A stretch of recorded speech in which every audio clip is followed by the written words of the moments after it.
Last evening, the village of Ghami provided us an array of experiences.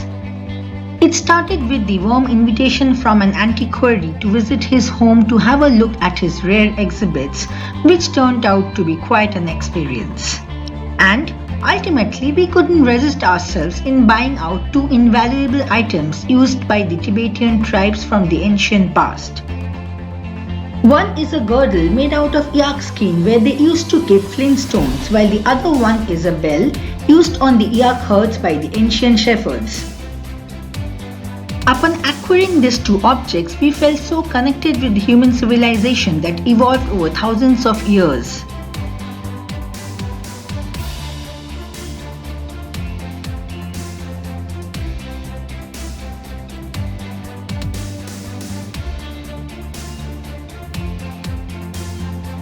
But last evening, Ghami also gave us something that made us realize the absolute remoteness of this forbidden kingdom.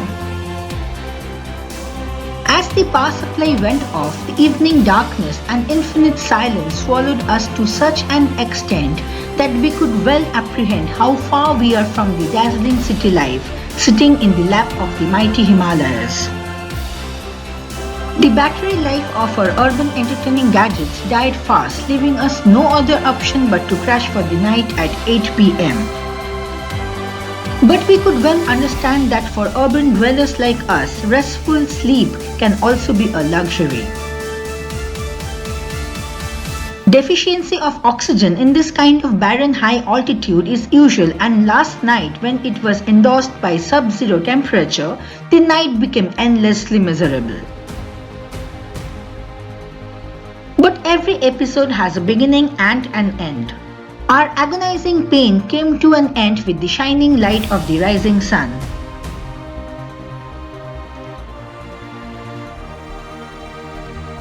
Though we must admit that in these kinds of harsh mountainous terrain, the remote village hotels providing modern essentials like electricity, high-speed Wi-Fi, 24 hours running hot water, or clean beds in well-maintained rooms will put many tourist hotspots of our state into shame. Nepal has truly taken tourism seriously. However, getting back on the road, today is the last leg of our journey to Lo-Manthang. It is a 30 kilometers drive that we have estimated to take roughly 2+ hours to reach, which includes our stopovers as well. Only one major village will come in our way, which is Sarang.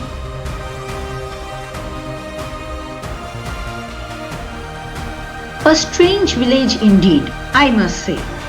A stream flowing through and through the entire driving corridor or pathway, whatever we call it.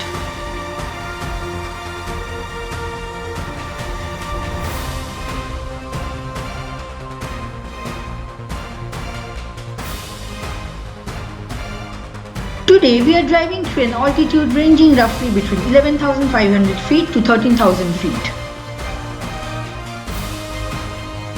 As per Sangye, there shouldn't be any major hiccups before reaching Lo-Manthang.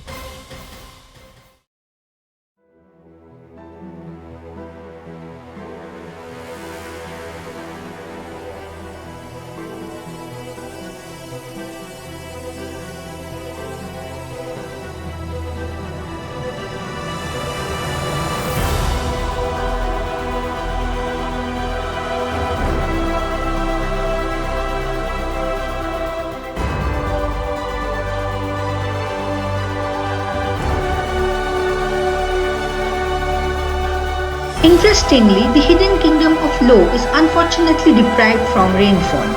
Hence, everything around us is bleached. But frankly speaking, with brilliant blue sky in the backdrop, this monochromatic landscape stands out beautifully.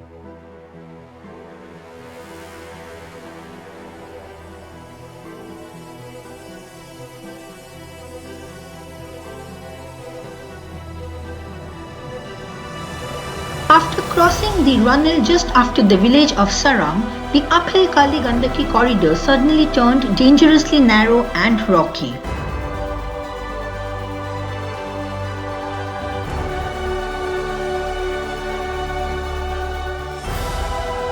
Gigantic formations of landmass formed out of loose stones became a concern to watch for.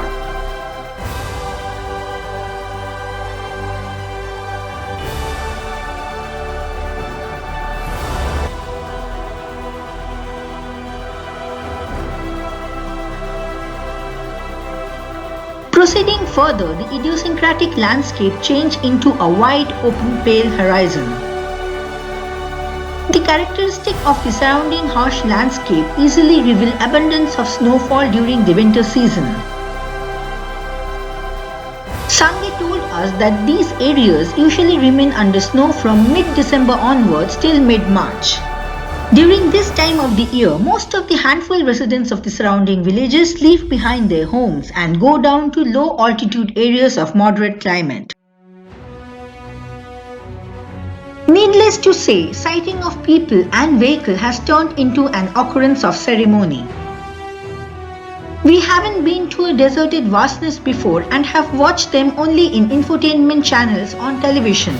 But this onward journey is proving to be one such for us.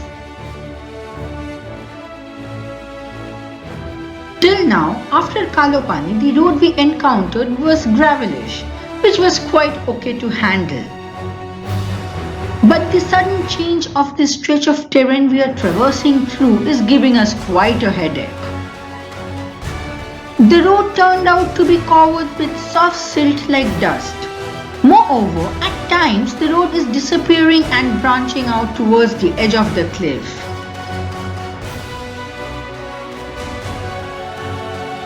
Seeing an oncoming jeep getting stuck in knee-deep dust pile, I bet it was the right decision by us to open throttle well in advance. We could well understand how the rear end of a jeep is fishtailing and the tire treads fighting hard to gain traction into this knee-deep ocean of dust. Just imagine, heaping of sorrow upon sorrow. The friable situation gets worse with the short yet sudden inclination.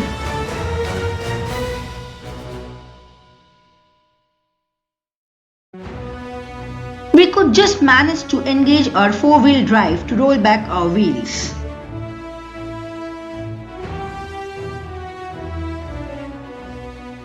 Getting stranded in this uninhabited remote cold desert is the least imaginable thing that we could want to happen.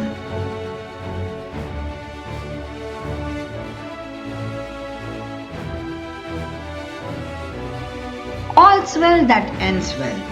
As intended, we overcame successfully, hoping this to be the last hurdle before reaching out to our destination.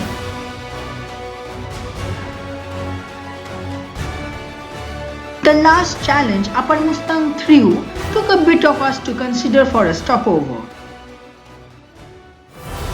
Sange guided us to a cliff-top viewpoint to enjoy the panoramic view of our surroundings.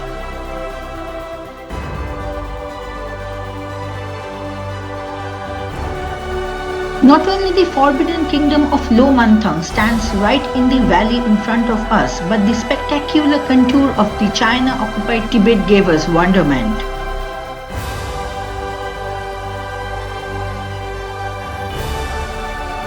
The most fascinating is the ruins of the Barbican that used to guard the walled city of the kingdom of Lo.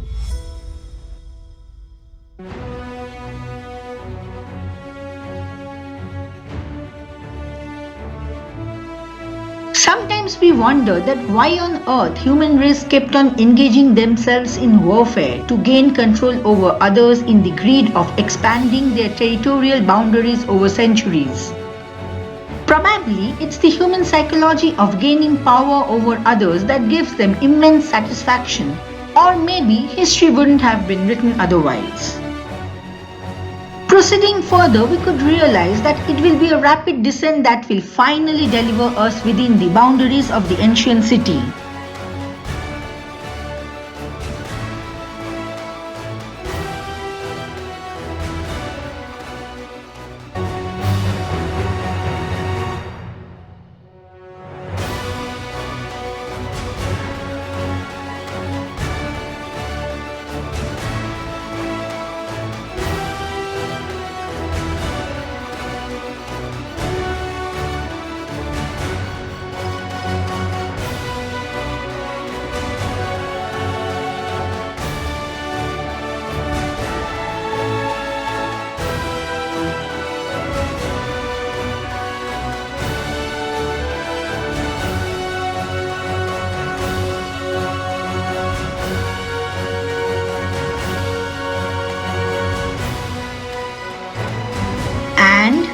Here we are.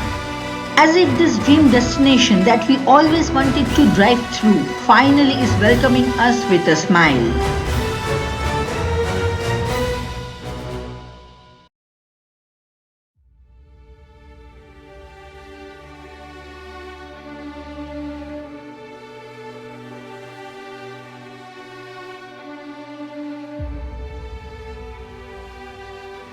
Driving into the boundaries of our hotel was a tricky one to handle, but keeping out a diesel-run vehicle in open outdoors, that too beyond our easy reach, may lead to early morning disaster of frozen fuel.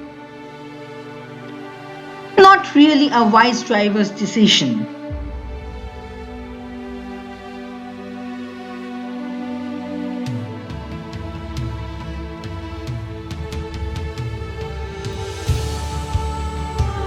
Wow, it seems all the elements surrounding us, starting with the mountain ranges to the ancient walls, are giving us a standing ovation.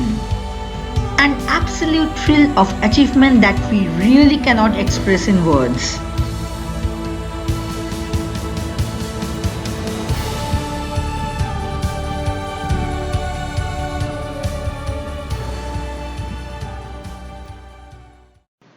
After relaxing for next few hours soaking in the sunroom of our hotel to heal the bone-biting chill in the air, we went out to explore the wonderment of this mystical kingdom.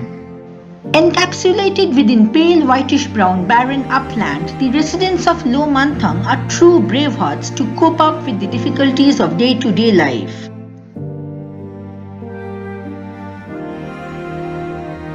But as we continue walking the alleys of the secluded ancient city, things revealed otherwise. Upon asking about one unmistakable observation to our guide about the prominence of aged generation around us, Sange revealed that most of the young generation have walked off to the civilized Western world to earn their living. And sadly, they are not keen to fight back the odds of this harsh terrain to preserve legacies of their glorious past.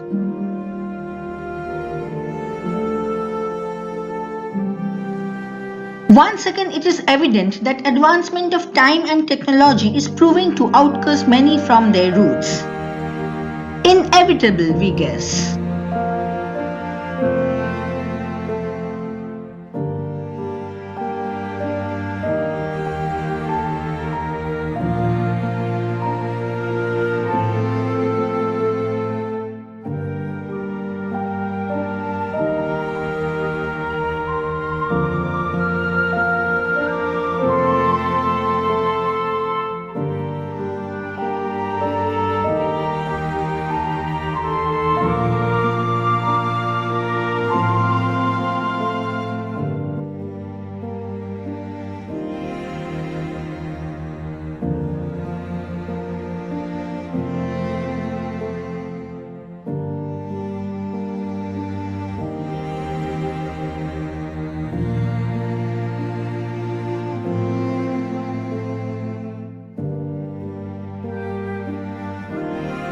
The abandoned palace of Lo-Manthang, guarded by the monks, silently stands tall, all alone, withstanding the fury of time, and only comes alive once a year during the Tiji festival.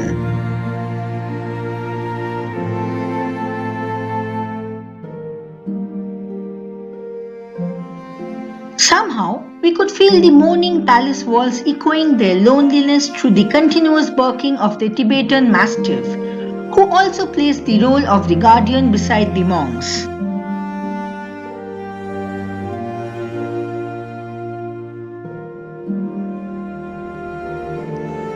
Slowly, the falling darkness started to darken the contour of the silent walls of the fortress, while Sange guided us to a painter's studio to show us the glimpse of some incredible work of Tibetan art.